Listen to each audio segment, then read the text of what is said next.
বলিউডের ঝলমলে পর্দার আড়ালেও কখনো কখনো এমন বাস্তবতা লুকিয়ে থাকে যা শুনলে শিউরে উঠতে হয়। অভিনেত্রী রিয়া চক্রবর্তী সেই বাস্তবতারই এক করুণ অধ্যায়।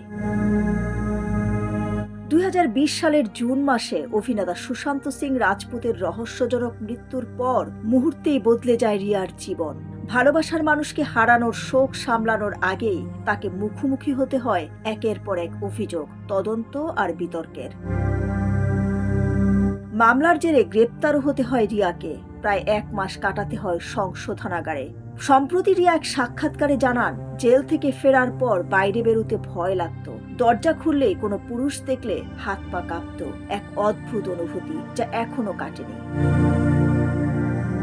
আদালতের লড়াই, আইনি জটিলতা আর সমাজের তীব্র সমালোচনার মাঝে নিজের মানসিক শক্তি ধরে রাখা ছিল তার জন্য সবচেয়ে বড় চ্যালেঞ্জ।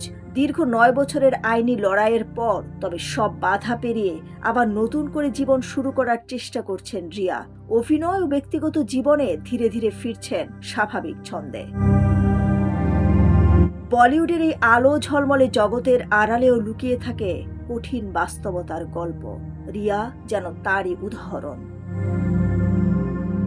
ডেস্ক রিপোর্ট, সোনালী নিউজ।